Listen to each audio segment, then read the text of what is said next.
Sunday on Close Up, Senator Shaheen is on the program to talk about the looming Supreme Court decision on health care, the president's re-election bid, and key issues now facing Congress. Also, one-on-one with Vice President Joe Biden as the campaign rhetoric really heats up. Good morning, everyone. I'm Josh McKelvin. Well, barring a shocking turn of events, it seems like the November matchup is clear between President Obama and Mitt Romney. And it just so happens that the co-chair for the president's re-election campaign is Senator Shaheen, and she's on the program. Talk about that, among other things. Senator, welcome. Thank you. Nice to be here. Good to see you. Obviously, I want to start, though, with the tragic turn of events which unfolded on the seacoast last week in the town of Greenland with the police chief there. Your thoughts a couple of days later? Just a horrific tragedy for everybody involved, for the community. So sad to lose Chief Mike Maloney. I know that all of us in New Hampshire, our thoughts and prayers go out to his family, to all of those officers who were injured, and to their families and loved ones. It's not the kind of thing that we expect to happen in New Hampshire. No, it's not. It certainly does illustrate the dangerous work that they do, and certainly our thoughts and prayers here at the station also go out to his family.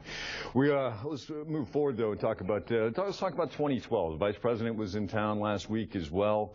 And one of the issues that he had to deal with was a Hillary Rosen comment, the Democratic strategist, talking about Ann Romney.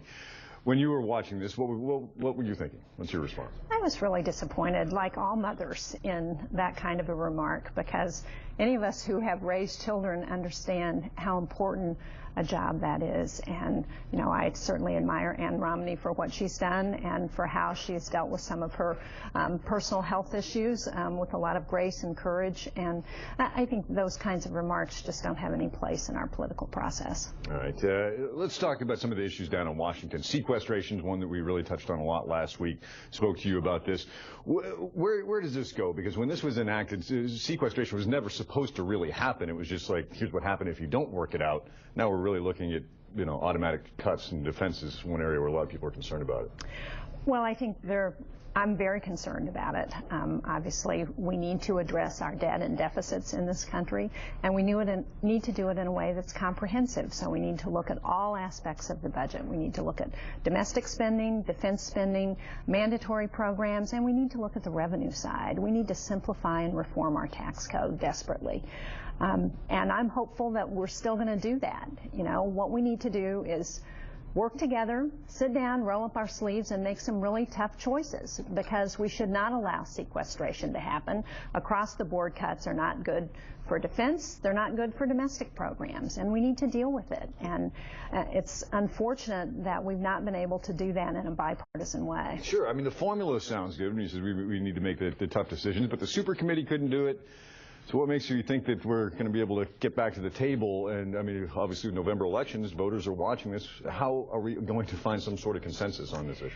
Well, you know, there are a number of senators who have been working really since the Simpson-Bowles Commission, the President's Deficit Reduction Commission, reported in December of 2010, have been working to look at a comprehensive approach to deal with our debt and deficits. And they're up to about 44 senators, equally divided between Republicans and Democrats. Senator Ayotte and I both have been part of these discussions, looking at how we come up with a comprehensive grand bargain to deal with the debt and deficits. And that's something we need to do. And, you know, the people of this country are expecting it. What I hear from people in New Hampshire is that they want us to work together. They understand we have real challenges, and they're willing to sacrifice if they feel like those sacrifices are shared equally by all Americans. What about the transportation bill? Obviously, that doesn't, it has real impact on the expansion project for I-93, which isn't done. We still need another $350 million. I know it's something you're working on very closely. Where does it stand, and how soon could we be looking at getting the funding we need?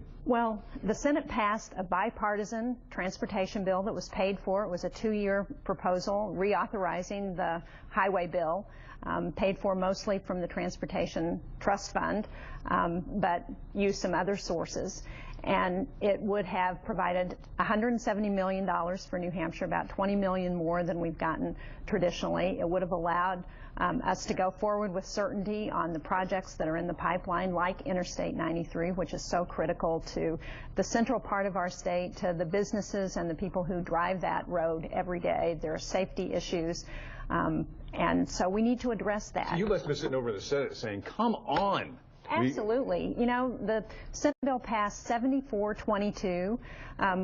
It came out of committee with bipartisan support. It came out of Barbara Boxer's Environment and Public Works Committee, and she's about as far left as you can get in the Senate. And Jim Inhofe, who's the ranking member, is about as far right as you can get in the Senate. And if they could agree on a bill, then the House ought to be able to agree on a bill.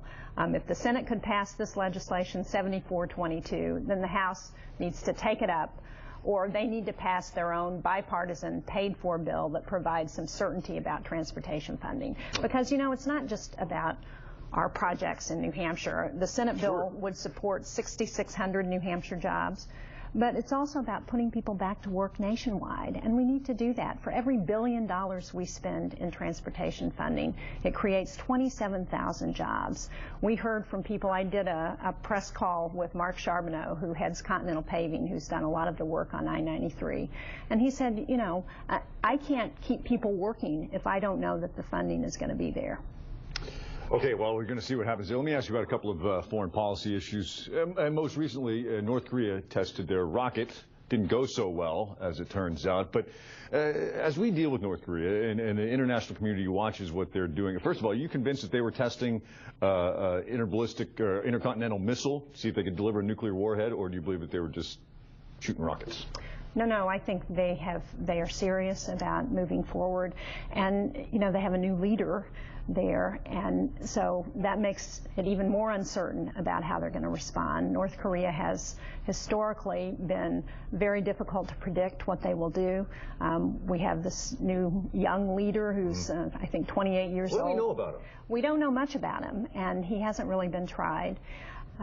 And so it's a big concern. The missile that they were testing had a long enough reach, had it gone right, to be able to reach the United States. So it's very serious. We need to continue negotiating. We need to look at continuing to build international support for sanctions against North Korea, which we've had in place for a long time, but also to try and bring them to the table. And China is a key player here, because China's not interested in having North Korea with millions of people who might be part of a failed state there, who would come into China and who could destabilize China. So they should have a real vested interest in trying to be engaged with us on trying to address the situation in North Korea. Do you believe China is the key ingredient here? Because when you talk about the international community, Kim Jong-il thumbed his nose at it, and it appears that his son is doing the same thing. Does China have to sort of be the liaison to work this out, do you believe? I think it has a very important role to play, and hopefully it will step up and recognize that it's in its own interest, China's interest, to address the situation in North Korea. You know, we had a negotiation where they, in exchange for food, it appeared that they might put their nuclear testing and this missile testing on hold, but clearly they've abrogated that and are going right ahead. All right, let's talk about Afghanistan. 2014 is the date that we've identified as a withdrawal from there. Obviously, we're still seeing some terrible things unfolding there. Do you, when you see what happened with the American soldier that went on the rampage, the police officers that were killed a couple of weeks ago, do you think we might consider accelerating the withdrawal? Listen, the events that have happened recently in Afghanistan, with the burning of the Koran, with the deaths of civilians, have been just tragic. But we shouldn't judge what's happened there just based on those events. The men and women who have served there have done great work, and I applaud them. They've done everything that we've asked of them.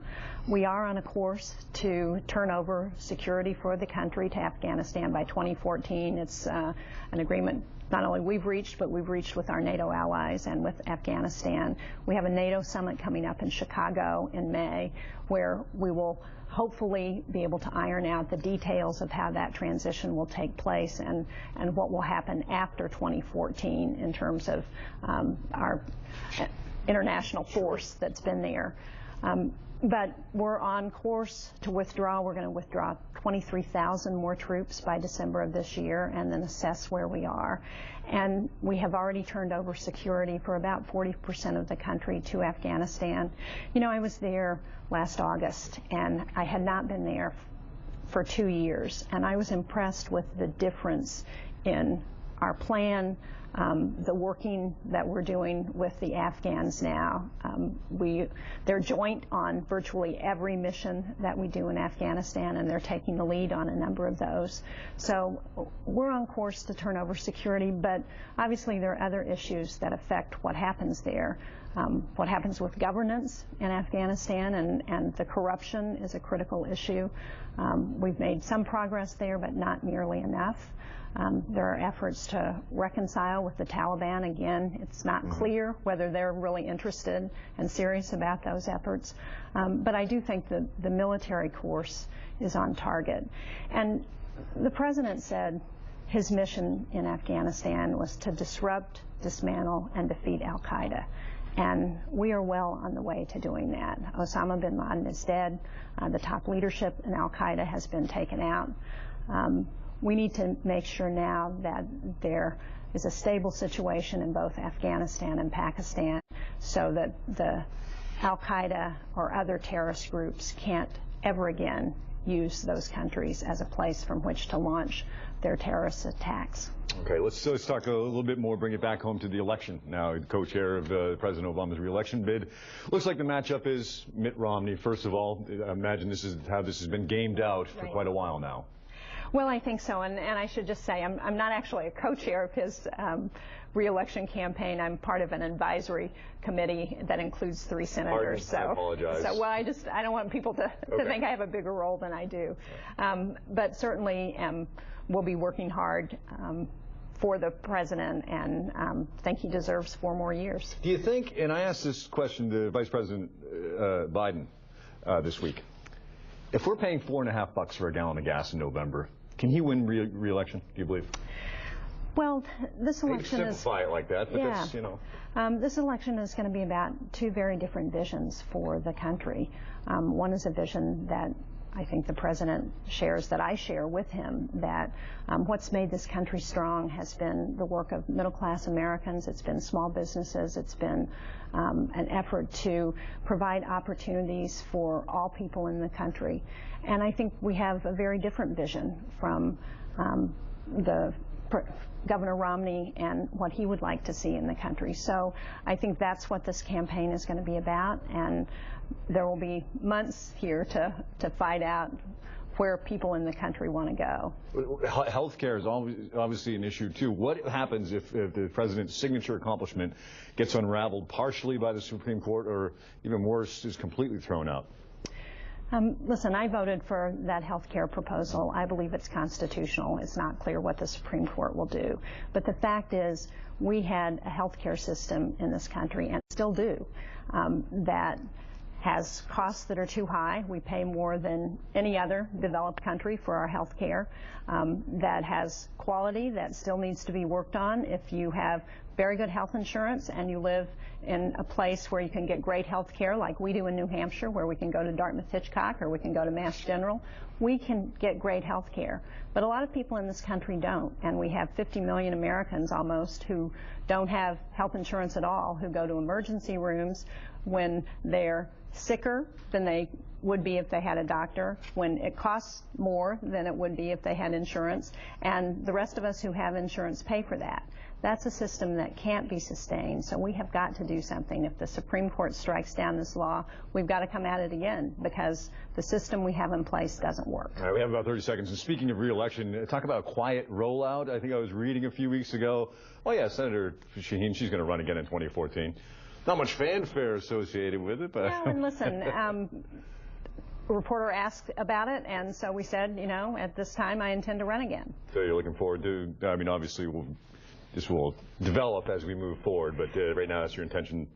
Well, yes, and right now I'm really not focused on that. You know, I'm focused on what we need to do in Washington, what we need to do for New Hampshire. Ask, so. Sure. Okay. But there's a lot of work to be done between now and then. Senator, thanks very much. Good to see you. Here. Come back to the program anytime. Thank you. I'll be right back with more on that one-on-one I mentioned with Vice President Joe Biden, and then a little bit later on, Rick Santorum's exit and the impact on his local supporters. Stay with us.